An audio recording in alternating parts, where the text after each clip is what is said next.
Irmãos, avivamento é o tema desta conferência. E eu acredito que seja um dos temas mais oportunos, urgentes e pertinentes para a nossa geração. Sem dúvida, os rumos que a nação e a sociedade está tomando, a corrupção do gênero humano, está chegando a níveis tão altos, que só um avivamento é capaz, um avivamento que penetre todas as camadas da sociedade. Só um avivamento é capaz de salvar essa nação corrupta. Nós devemos orar por isso? Devemos. Pregar sobre isso? Devemos. Só que eu vejo que existe algo. Deus, quando quer executar os seus planos e a sua obra, muitas vezes Ele faz uso de pessoas. Ele usa instrumentos. Se você estudar a história dos avivamentos, aqueles contidos na palavra, e durante os 2000 anos de história, você vai ver o grande despertamento. Ele usa Jonathan Edwards. Ali no condado do conde Nicolau van Zinzendorf, ele usa os morávios. A Inglaterra sonolenta, morta, com as igrejas murchinhas, cultos sonolentos. Deus vai trazer um avivamento e usa John, Charles Wesley, George Whitefield. Ele usa pessoas. Ele faz uso da nossa instrumentalidade. E eu vejo que os cristãos de hoje estão perdendo a sua característica. Precisamos de um avivamento que resgate a característica do crente, que dê a autenticidade do crente, que dê a singularidade do crente novamente.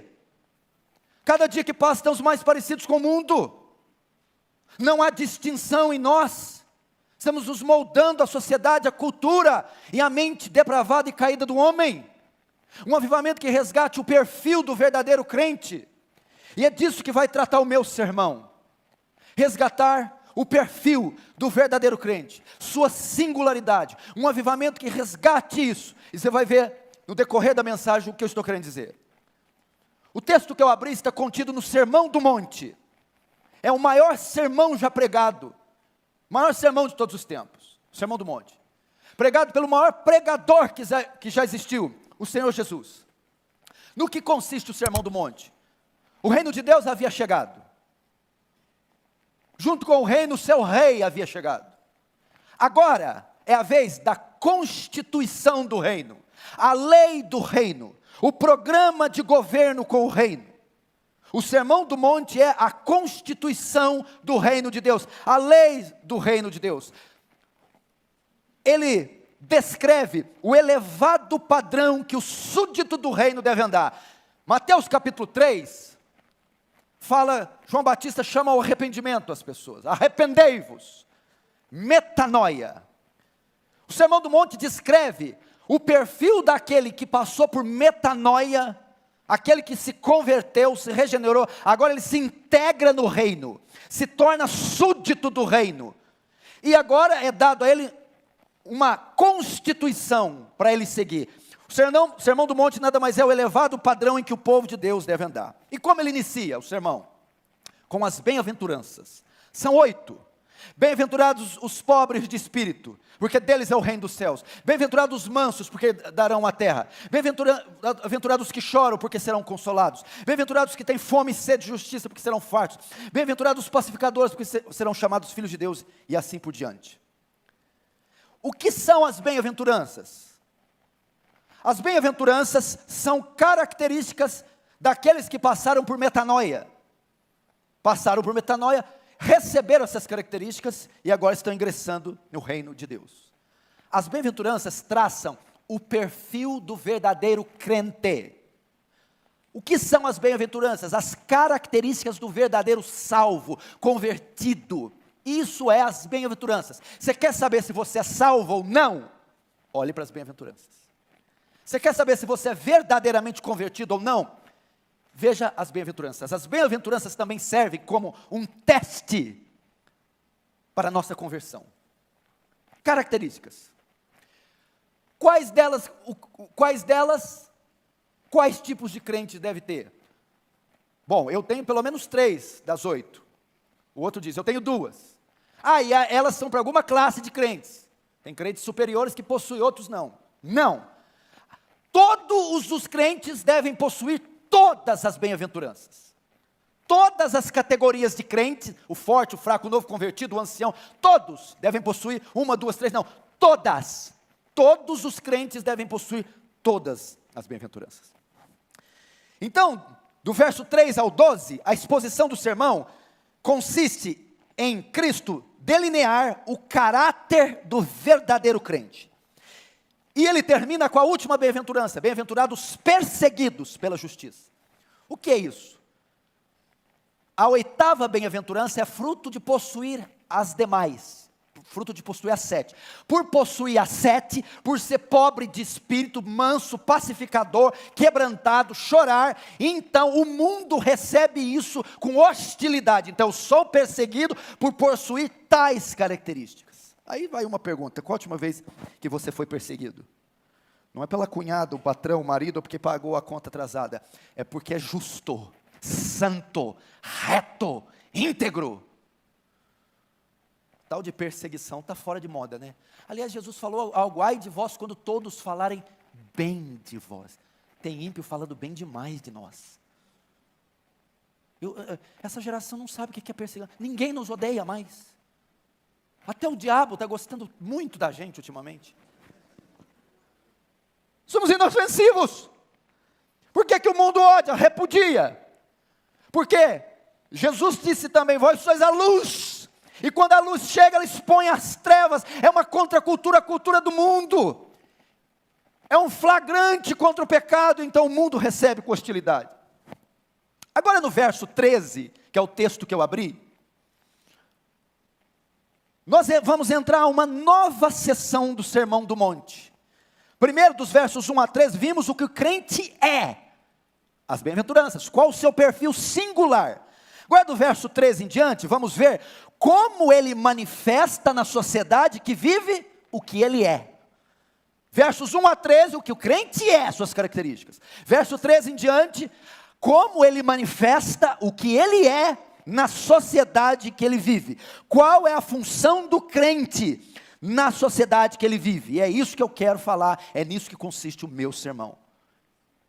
Jesus continua o seu discurso dizendo: vós sois o sal da terra. Ele nos compara ao sal, esse elemento, esse condimento, esse tempero. Vós sois o sal da terra. Daqui nós podemos tirar 3 princípios, e nisso vai consistir todo o meu sermão. Quando Jesus diz vós sois o sal da terra, nós aprendemos aqui, primeiro, qual é o estado do mundo, a condição do mundo. Segundo, o que são os cristãos. E terceiro, qual é a função dos cristãos. Então vou dividir em 3 partes: qual é o estado do mundo, o que são os cristãos e qual é a função dos cristãos. Primeiro, qual é o estado do mundo? Ao citar aqui, Jesus, ao citar aqui que somos sal do mundo, ele faz menção do mundo. O sal era uma propriedade usada para evitar a corrupção do alimento. Se ele compara o mundo ao alimento, ele está revelando algo sobre o mundo, que o mundo está como um alimento fora do refrigerador, em decomposição, putrefação, apodrecimento. Ao citar aqui, Jesus revela a condição do mundo. A condição do mundo sem Cristo é de corrupção total. Você precisa estar consciente, esse mundo não é uma colônia de férias. Esse mundo, meu irmão, não é a nossa morada. Esse mundo não é o país das maravilhas. Esse mundo está em flagrante declínio. Esse mundo está perdido. A.W. Tozer escreveu um livro com o título: Este Mundo, Lugar de Lazer ou Campo de Batalha? Corrupção total. Só você vê, em 2011 nós tivemos a maior taxa de divórcio. 400 mil divórcios registrados em cartório, 500 mil de divórcios em um só ano. Você está vendo agora o STF sendo julgado se vai criminalizar a homofobia. E se isso acontecer nos seus desdobramentos disso, talvez em um púlpito, ao pronunciar algo desse caráter, você pode ser processado, preso e sair algemado de um culto. A revista VIP publicou que 72% dos homens e 65% das mulheres já foram infiéis aos seus cônjuges. Adultério, roubos, crimes. O Brasil assumiu o primeiro lugar no ranking dos homicídios. 62 mil homicídios em um ano, é o país mais violento no tocante a homicídios. Esse mundo está perdido, gente. Jesus revela a condição do mundo, e tem gente que goza desse mundo, desfruta desse mundo. Hebreus diz que não temos aqui morada permanente, mas esperamos uma futura. Gênesis 6,5 retrata isso com uma profundidade, e viu o Senhor que a maldade do homem se multiplicara sobre a terra, e que toda a imaginação dos pensamentos do seu coração era só má continuamente. Não dá para entender o que ele quer dizer aqui com a geração antediluviana. Sodoma e Gomorra foram consumidos por fogo. 1 João 15,19, João diz, sabemos que somos de Deus e que todo mundo está no maligno. Romanos 1,28-31 descreve a natureza do homem, e como eles não se importaram ter conhecimento de Deus, assim Deus os entregou um sentimento perverso, para fazerem coisas que não convêm, estando cheios de toda iniquidade, fornicação, malícia, avareza, maldade, cheios de inveja, homicídio, contenda, engano, malignidade, sendo murmuradores, detratores, aborrecedores de Deus, injuradores, soberbos, presunçosos, inventores de males, desobedientes a pais e mães, nécios, infiéis nos contratos, sem afeição natural, irreconciliáveis, sem misericórdia. Essa é a condição do mundo. Eu já vi grandes homens de Deus, quando vão pregar sobre evangelismo e missão, quando vão falar, levar a igreja a missões, evangelismo, eles pregam duas coisas primeiro sobre o inferno, segundo, sobre a depravação humana. Se eu pedir para o pastor Erival ligar para ele, pastor Erival, o meu filho espirrou 2 vezes, vem aqui me ajudar. Qual a disposição dele para vir me ajudar? Como ele vai se posicionar? Ah, tá, Paulo, espirrou? Benção, né? A gente espirra, né? Tá bom, vou aí, depois de 2 horas, ele aparece com a aspirina. Se eu falar para ele assim, pastor Erival, meu filho foi subir na prateleira às 11 da noite, nós já estávamos dormindo, e ele foi pegar um brinquedo lá, e ele viu uma garrafa de álcool, estava com a tampa já 50% aberta. Ele resolveu brincar com aquilo. E também do lado estava a caixa de fósforos. E ele acendeu. Sem que ele percebesse, ele esbarrou no vidro e caiu sobre o corpo dele. Ele começou a queimar. Eu acho que é queimadura de 3º e 4º grau, e o menino tem 5 anos de idade. A hora que eu acabar de desligar o telefone, o Orival está lá na porta da minha casa. A disposição dele para me ajudar vai ser outra, porque eu não tratei a ferida da filha de Sião superficialmente. Eu mostrei a gravidade, a profundidade do que ocorreu com meu filho. Ele está com queimadura sobre todo o corpo, respirando com dificuldade, tendo uma coma, tendo uma condição respiratória agravante. A mesma coisa, irmãos, como nós vamos fazer missões evangelísticas, nos empenhar em salvar esse mundo, se não soubermos que ele está em fase terminal. Todos pecaram e destituídos da glória de Deus estão com a venda nos olhos, caminhando aos montões, ao inferno eterno, de chamas eternas. Não é uma opção, fazer ou não. Jesus está dizendo aqui, está em estado de decomposição, de degradação, de execração, de declínio moral, de condenação, e a ira de Deus está sobre eles. Quando você pregar para alguém, lembre de 2 coisas. Ele está afastado da glória de Deus, é inimigo de Deus. Segundo, é o inferno eterno que o aguarda. Primeiro, Jesus, ao citar vós sois o sal da terra, mostra qual é o estado do mundo: perdido, corrupto. Agora ele diz também, ele demonstra com essa afirmação o que são os cristãos. O que nós somos. Primeira condição do mundo, perdidas. Segundo, quem são os cristãos? Vós sois o sal da terra. Vós sois o sal da terra. O que ele significa? O que ele quer dizer com isso? Primeiro, o original grego quer dizer assim: vós sois, e só vós sois, e ninguém além de vós sois o sal da terra. Vós e somente vós, e ninguém além de vós é o sal da terra. Vocês exclusivamente são o sal da terra. O que isso ensina? Primeira coisa que Jesus está querendo dizer: os cristãos são distintos do mundo. O sal é distinto de tudo que é colocado, ele é diferente, ele se distingue, se destaca pela sua singularidade, pelo seu sabor, pelas suas propriedades singulares. Irmãos, você tem que resgatar a sua singularidade. Nós somos distintos, não somos como o mundo, não nos vestimos como o mundo, falamos como o mundo, pensamos como o mundo. Ao dizer vós sois sals, ele está dando exclusividade aos cristãos. O que faz o sal distinto? As propriedades singulares do sal. O que faz o crente distinto? As propriedades singulares, as bem-aventuranças. São características, propriedades que nos fazem criaturas, seres distintos de qualquer outro na face da terra. Cristo dá o exemplo, porque ele foi sal, foi distinto. João 17, 14, 15, deles a sua palavra, e o mundo os odiou. Não peço que os tire do mundo, mas que os livre do mal. Não são do mundo, como eu do mundo não sou. Cristo foi o ser mais distinto que pisou na terra. Irmãos, somos distintos. Bote isso na sua cabeça. Eu fico maluco quando eu vejo pastores, conferências e pregações e moveres e igrejas que fazem de tudo para tornar a igreja mais parecida com o mundo, mais mundana possível. É diametralmente oposto ao que Jesus ensinou. Agora, como somos distintos? Só no exterior? No caráter? Claro, temos que andar em retidão? Sim. As bem-aventuranças nos fazem distintos? Sim. Mas não é só isso. Somos distintos nas nossas palavras. Não saia da vossa boca nenhuma palavra torpe. Torpe no grego é podre, pútrida, inútil, imprestável. O crente é conhecido pela singularidade do seu vocabulário. Poxa, que negócio é este crente bocudo que fala palavrão gente, sejam as vossas palavras sempre agradáveis, temperadas com sal. Nosso vocabulário é distinto. E vestimenta, não, o senhor vai falar de vestimenta, mas eu não vou falar. Pastor, mas Deus se preocupa com a roupa? Não, vem pelado na igreja então. Não preocupa não. Nós nos vestimos diferente, gente. Gente, eu odeio, detesto, não gosto de usos e costumes e legalismos. Tem uma coisa horrorosa, é o legalismo. Espera aí, irmãos.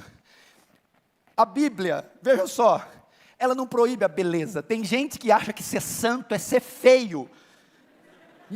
A mulher não faz o bigode, não rapa a perna, não lava o cabelo, não passa desodorante. Eu sou santo. Não, você não é santo, você é feia.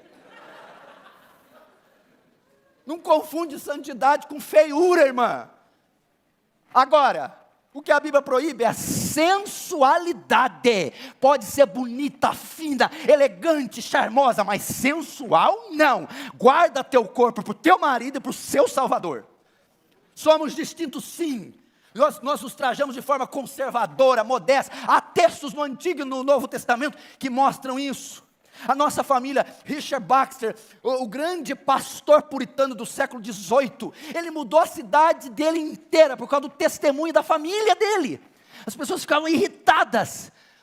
O senhor Baxter, eu queria saber o que acontece nessa casa. A gente vê aqui na vizinhança, briga, contenda, intriga, gente tudo infeliz. Mas na casa do Senhor é tudo muito bonito, alegre. Vocês convivem numa harmonia tão gostosa. O que é isso? Somos distintos, nosso comportamento na sociedade, como alunos na sala de aula, com o nosso dinheiro, no nosso caráter. Essa é a grande marca da igreja e do cristão verdadeiro. Somos distintos. Quanto mais você se parece com o mundo, mais você se distancia de Cristo. Cuidado com isso. Cuidado da teologia da cultura. Tem que entrar na cultura, fazer parte da cultura, se moldar a cultura e morre com a cultura. Não, a gente vai até a cultura, prega o evangelho e transforma a cultura. É isso que a gente faz, porque a cultura da Bíblia é uma contracultura à cultura do mundo. Algumas coisas são apreciáveis. Graça comum, para quem já estudou. Deus dispõe a sua graça, além dos eleitos, alcança. Todo esse mundo tem as digitais de Deus. Agora, filho, não dá para fumar maconha para a glória de Deus, não. Não dá, não. Pastor, mas o Senhor que fez, olha lá, natural, é de Deus, aleluia. Os céus manifestam a glória de Deus, olha lá, pastor, para cima de Moá. Cuidado com isso, somos distintos, irmãos. Que mais? Primeiro, qual a condição do mundo? Segundo, o que são os crentes? Terceiro, qual é a função dos cristãos? Agora presta atenção. São distintos do mundo, mas devem ter contato com o mundo. Apesar de sermos distintos do mundo, de não sermos do mundo, não podemos ficar isolados do mundo. Esse foi o grande erro do monasticismo dos primeiros séculos da igreja e também do pós-reforma. Eles entendiam que santificação era isolacionismo, asceta, essênio. Não é isso. Somos distintos do mundo, não somos do mundo, mas temos que estar no mundo. O sal dentro do saleiro não tem efeito nenhum. Mateus 5,14 diz, vós sois a luz do mundo. E não se pode esconder uma cidade construída, um crente cheio do Espírito Santo, sobre o monte, um crente autêntico, vigoroso, nascido de novo. Ele se destaca, ele brilha, ele influencia, abre alas que o crente está passando. Agora esses crentinhos, pastor Ivaldo, crentinho miúdo, crentinho que não, rapaz, ele não é notado nem pelas palmeiras, nem pela, sabe? Não, irmão, Jesus compara-nos a cidade edificada, tochas acesas, luzeiros, em uma geração corrupta e perversa, astros que brilham. João 17,15 diz isso, crente, não peço que os tire do mundo, opa, vamos ter que ficar aqui.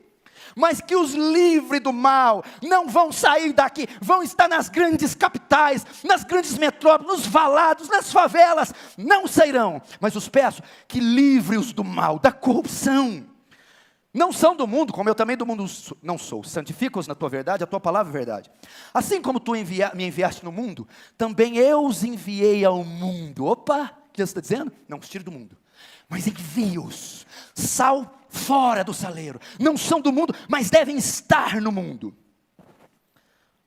Agora, para quê? Qual a finalidade desse contato com o mundo? Agora você vai saber, por quê? Eu já pensei isso alguns anos na vida, por que a gente não converte hoje e amanhã vai para o céu? Por que tem que ficar aqui esse tanto de tempo? Por que tem que sofrer pecado esse tanto? Ver gente morrendo, ver a família desviando, por que tem que sofrer desse jeito? Converte hoje, vai para o céu amanhã, ou vai imediatamente. Não. Alguns aqui já se converteram há 10 anos, estão 10 anos no mundo, há 20, 30. Sabe por quê? Deus não nos tira daqui. Qual a finalidade desse contato com o mundo? Deus nos transforma, nos escreve em nós aquelas características singulares, nos coloca suas propriedades, nos torna sal, para que nós agora, com a nossa nova natureza, beneficiemos o mundo em que vivemos. Para que agora influenciemos o mundo. Qual a finalidade desse contato? Qual é a função do sal? Duas. O sal, primeiro, dá sabor. Segundo, preserva da corrupção os alimentos. Essa é a nossa finalidade, dar sabor, significado, direção, sentido para esse mundo e restringir esse mundo da corrupção. Primeiro, dar sabor aos alimentos. Deus deixou os crentes aqui na terra para trazer sentido da vida. Irmãos, irmão, o que é a vida do irmão? A pior coisa do mundo é ser um ímpio. O ímpio não sabe de onde veio, não sabe quem é, não sabe para onde vai, não tem sentido a vida dele. Vê as casas de esoterismos, de jogos, motéis, meu irmão, se você souber o índice de suicídio, a mídia não divulga. Eu tenho uma irmã que trabalha num velório e uma outra que tem acesso aos documentos das organizações de saúde. O número de gente que está suicidando entre 15 e 20 anos é um absurdo. Por que você acha que a pessoa suicida? Vou te falar qual que é a principal causa. Não vê mais sentido na vida. Não tem mais significado de viver. Tira a vida, não tem mais propósito, a minha vida terminou. E somos nós estamos aqui para dar sentidos. A vida deles são insípidas. Por isso a overdose, entretenimento, jogo, não há sentido. Nós vimos o estado e a condição do mundo vazio, puto, pútrido, mas estamos aqui para influenciá-lo positivamente, para mostrar a eles, levar eles à paz que excede toda a compreensão, para dizer que há uma razão de estar aqui, uma finalidade. Sim, vocês têm identidade, mostrar de onde veio, quem são, para onde irão. Nós devemos influenciar, e como fazemos? Com o nosso testemunho, irmão, com a pregação do Evangelho, com o amor de Cristo em nós, mostrando, meu irmão, que há um mundo além desse. Essa é a nossa função, é a grande função dos crentes, influenciar, e você pode fazer isso. O que mais que eu aprendo aqui? Por que Deus não nos tira do mundo? Para influenciá-lo. Segunda coisa que eu aprendo aqui: sal não recebe sabor, dá sabor. Quando você joga sal no alface, o sal fica com gosto de alface ou o alface fica salgado?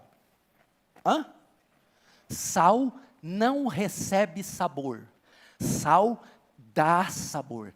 Crente não é influenciado, crente influencia. Não é Platão, Aristóteles, Sócrates, Freud, Descartes, não são esses, a mídia, a ciência secular, o evolucionismo mundano, quem dita a nossa condição, quem mostra a nós a verdade, somos nós que os influenciamos.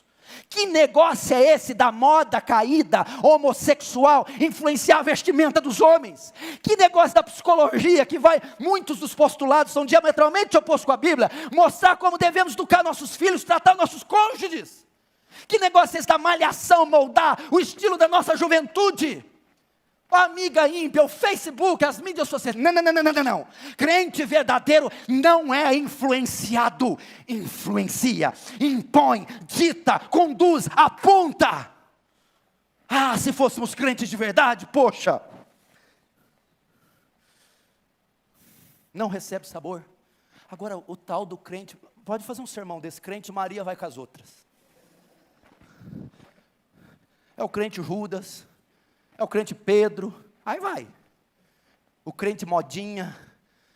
Meu Deus, meu irmão, eu sou de uma época, apesar de não ser muito velho, que homem apagava charuto na língua, meu chapa. Por favor, meu querido. Que mais? Dá sabor, influencia, não é influenciado. Terceira, escuta essa. Uma pequena quantidade exerce forte influência. As irmãs que cozinham, quando você cozinha 1 quilo de feijão, a senhora bota 1 quilo de sal?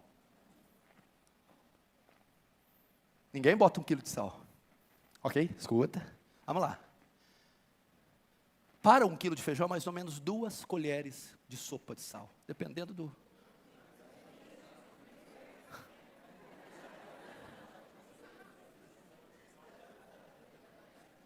Entrar em um acordo? Eu não gosto de feijão salgado. Quanto que é? Quem cozinha mais tempo pode falar? Quem tem mais de 50 pode falar? Quanto? 2 colheres de café, menos ainda, para 1 quilo. Eu fiz as contas, dá mais ou menos, eu vou exagerar um pouquinho, 13 gramas. Escute isso aqui. Uma pequena quantidade exerce, gente do céu, 13 gramas, ou 2 colheres de café, consegue influenciar, salgar, encharcar, saturar 1 quilo de sal. Jesus de Nazaré. 1 quilo de feijão, Jesus de Nazaré. Só essa conferencinha pequenininha, com esse monte de gato pingadinho, nessa estupenda metrópole, pode fazer um arraso. Um crente só é uma bomba.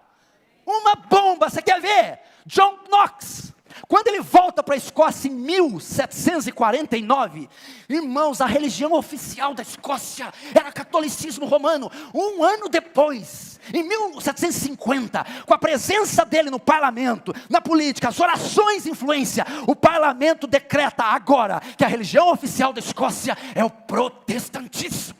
Um homem. O quanto um crente verdadeiro pode fazer.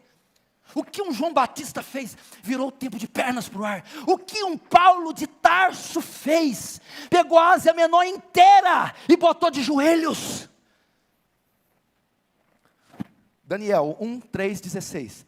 E disse o rei Aspenaz, chefe dos eunucos, que trouxesse algum dos filhos de Israel da linhagem real e dos príncipes, jovens que não houvessem defeito algum. E o rei lhe determinou a porção diária de iguaria dos reis.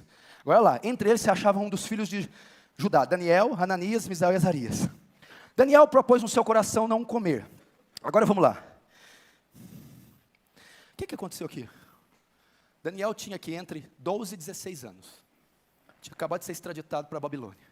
O chefe da guarda de Nabucodonosor ordenou uma porção, o tipo de comida que os escravos iam comer. Daniel era santo, filho. A lei dizia, isso não pode, e não comia. É um menino de 15 anos. Chama lá o capitão, chama lá o coronel, o general de Nabuco. Olha, eu não vou comer isso aí não. E outra coisa, não vou comer isso aí, meus amigos não vão comer. E você vai fazer um acordo comigo, e se daqui 10 dias não estiver melhor, eu como. Sabe por que o chefe dos exércitos da guarda disse? Que assim seja. Um menino de 15 anos botou de joelho, influenciou o chefe da guarda, Saul, pequena quantidade. Não é influenciado. Ele mudou. Ele mexeu no código. Ele mexeu na lei. Ele fez com que a pessoa retrocedesse. Olha a influência. Por causa da convicção na lei. Isso é o sal da terra. Vou dar um exemplo aqui de um jovem. Não sei se ele está me assistindo, um jovem da nossa igreja. Jonathan. Ele trabalhou numa farmácia de manipulação um tempo. E ele trabalhava com pessoas de todo tipo. E tinha uma lésbica que trabalhava com ele. Essa lésbica morava com outra mulher. Eu estou falando aqui de influenciar. E convivendo, ela ficou impactada com o testemunho dele. E quando conversavam, sempre trocavam palavras, ele citava a Bíblia e tal. E ela admirada com o testemunho daquele jovem. Lésbica morava com mulher. Aí um dia, ele citou um dito de Richard Rambert, Torturados por Amor a Cristo, que dizia, o judeu gosta de usar para o termo palavra, ele não gosta de usar palavra, ele gosta de dizer joia. Porque o judeu valoriza tanta palavra, que ele chama de joia. Então, quando você não tem uma joia para dar, fique calado. A ideia é, não use as palavras tolas. Saul, influencia, não recebe influenciar. Menino, você está mexendo tanto comigo que eu vou voltar a gostar de homem. Ela ficou apaixonada por ele. Queria largar a amante e se envolver com ele. O testemunho foi tão forte, o sal influenciou de tal maneira que a lésbica queria deixar a prática homossexual, porque tinha uma pitada de sal naquela repartição pública. Tinha um jovem, um crente, se impondo, mostrando a sua fé, mostrando quem é que manda. Ah, querido, não tem homossexualismo que fica de pé. Segundo, estou terminando, fica tranquilo. Não olhe no relógio, cada vez que você olhar eu vou acrescentar 15 minutos. Já foi 2 irmãos que olharam, meia hora. O Rival me deu 1 hora, então, para dar 1 hora, eu tenho que terminar 12:10. Segunda propriedade do sal. Primeira, influenciar. Jesus está dizendo no Sermão do Monte, traçou nossas características, qual a nossa missão na terra? Influenciar o mundo. Primeiro, influenciamos positivamente. Segundo, qual é a função do sal? A carne, principalmente, naquela época, nós não tínhamos métodos tão avançados de conservar alimento como refrigeradores, baixas temperaturas. Como eles conservavam o alimento, principalmente a carne, e esse método é usado até hoje. Eles salgavam a carne, não é assim com bacalhau, charque, com essas outra carne aí, carne de sol, Nordeste. É benção, amo carne de sol. Usavam sal. Por quê? A carne contém germes, bacilos, que com o tempo fazem com que aquele elemento comece a se decompor, apodreça. Quando você coloca o sal impede, ele contém esses bacilos, esses germes, e ele conserva a pureza, a integridade do alimento. Jesus disse que a terra, a escola que você estuda, universidade, sua vizinhança, sua casa com os familiares ímpios, as grandes instituições, a lei, o Senado, essas instituições estão cheias de bacilos, de germes, estão se corrompendo, estão se degradando, estão se bebendo iniquidade como água. Vós sois o sal da terra, significa que a presença de um crente naquela sala de aula, a presença de um crente naquela repartição pública, a presença de uma igreja naquele bairro, a presença impede que a depravação se propague, impede a corrupção de se alastrar. Ela eleva o padrão de moralidade. Vou te dar um exemplo muito simples. Está na sala de aula. Vamos colocar aqui ensino fundamental, ou até médio, 50 alunos. Uma professora de esquerda, ou uma professora devassa, e ela vai estar lá. Porque ela está dizendo sobre a história, porque no século XVIII, século XVI, a tradução daquela porcaria de livro, ela dizia, ela lembra que tem uma menina de 15 anos crente, sentada na quarta fileira à esquerda, que tem um testemunho bíblico, santo cristão. A hora que ela vai blasfemar da escrito, porque tem aquela ela lembra da menina e muda de ideia. A presença, sal, inibiu a professora de blasfemar da palavra. Ou seja, restringiu a corrupção. Porque a mulher conhece o testemunho daquela jovem, a retidão, a integridade. Jovens contando piadas imorais no recreio. Papai, com conotação sexual. Chega o crente. Hora que muda de ideia, muda de assunto. Para, o José está vindo ali, a hora que ele chega. Então, a gente estava falando aí do governo Bolsonaro, né? Eles ficam inibidos de falar palavrão, inibidos de serem devassos, porque sal chegou, bacilos serão contidos, a presença cristã está ali. Não é assim com as votações, aí PL 122, etc e tal, corrupção, leis anti-Deus, anti-família, aí vem a igreja e vota contra, e protesta, e sai às ruas, e ora e jejua, então essas leis, vão para a gaveta, a corrupção não avança. Agora, Arival, sabe o que acontece? Segura, está contando a piada. O pau está comendo. Aí o crente chega lá. Ih, lá vem o José, agora que o trem vai ficar bom. Vai, José, vamos aí, José, qual que vai? Irmão, o que é isso? É a pura verdade. Quem que fica inibido de pecar na sala de aula por causa da tua presença? Seu marido, seus filhos, caso não sejam convertidos. É assim. Você quer ver um exemplo disso extraordinário? Sabe quem inventou a Coca-Cola? Os puritanos. Estude a história da Coca-Cola, eu estudei a história da Coca-Cola. Presta atenção. A fórmula original da Coca-Cola continha álcool. E o inventor dela era da Nova Inglaterra, Estados Unidos. O puritanismo nessa época estava tão forte, tão influenciando tanto a Nova Inglaterra, que eles não permitiam a embriaguez, o uso desenfreado de álcool, tal. Aí, a hora que o criador está lá, eu inventei, agora essa praga de puritano não vai deixar vender, eu vou tirar o álcool. Aí nasce o xarope gaseificado de cola, Coca-Cola, porque a presença de puritano falou, aqui não, Olha que coisa fantástica. A presença, irmão, restringe do pecado. Vós sois o sal da terra. Agora, caminhando para o fim. É com você assim, amém? Amém. Agora, como que a gente faz isso, Arival? Como é que eu faço isso? Como é que eu sou sal e luz? Viva, seja, ande, fale, compre, venda, só seja. Testemunhe do que você é, só isso. Dê a sua opinião cristã. Passe, onde passa salgue. Testemunho, palavras, influência, caráter, salve. Agora é onde que eu quero chegar. E eu termino. O texto não acaba aí. Nós vimos que Jesus começa o Sermão do Monte, traça o perfil do verdadeiro crente, as suas características. Essas características fazem dele um ser singular. E Jesus os compara ao sal. Sal, o que é isso? Primeiro o que eu sou, agora como eu uso o que eu sou no mundo que vivo. Influencio e evito da corrupção. Jesus termina o texto assim, ora, se o sal vier a ser insípido, para nada mais presta, a não ser para ser pisado pelos homens. Avivamento, pastor Erival. O pastor Erival vai concordar com gênero, número e grau. Com absoluta certeza você ouviu esse sermão agora. E falou: Senhor, tem algo de errado comigo. Eu gasto de 3 a 4 horas na internet todo dia. Eu não tenho uma vida de oração profunda. Aliás, eu nem sei se eu sei orar. Até hoje eu não entendi o livro de Obadias.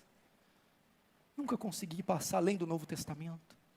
Quando eu vou testemunhar, eu sou tão tímido, tão fraco. Acabo nem desistindo no meio do caminho. Pastor, que vergonha. Que vergonha eu tenho sido na sala de aula. O senhor colocou num nível tão bonito, um nível tão robusto. Mas eu não sou assim. O que acontece? Jesus vai dizer assim: ora, se o sal vier a ser insípido, para nada mais presta. Se o sal perder suas propriedades singulares, características, ele não é mais sal, ele não salga. O que acontece aqui? Presta atenção. Para a preparação, o refinamento, o acúmulo do sal, acontecia que o armazenamento do sal, às vezes o sal ficava exposto ao sol, à chuva, ao vento, e ele se misturava às vezes com areia e terra. Aquelas impurezas e o sal exposto ao tempo, fazia com que ele fosse perdendo a sua salinidade, porque impurezas iam se misturando, de forma que ele se tornava insosso, e você colocava 2 colheres de café no feijão, não salgava, 2 de chá, não salgava, 1 xícara, não salgava, um copo. Por quê? Aquele sal perdeu suas propriedades. Irmão, nós precisamos orar, pastor Ivar, para um avivamento, onde fogo do céu desça e torne a trazer à igreja a sua salinidade, as suas propriedades singulares. Que Deus levante aqui novos John Knox, novos Hudson Taylors, novos Luteros que dizia: não revogo até que prove nas escrituras, e contra a minha consciência não revogo. Meu Deus do céu, talvez as impurezas do mundo, das mídias sociais, dos relacionamentos torpes, das amizades ímpias, das programações, tenham tirado de você a sua singularidade, sua salinidade. Você, oxalá eu fosse um Daniel, oxalá eu fosse um Jeremias, um Saulo, oxalá eu fosse um Martinho Lutero.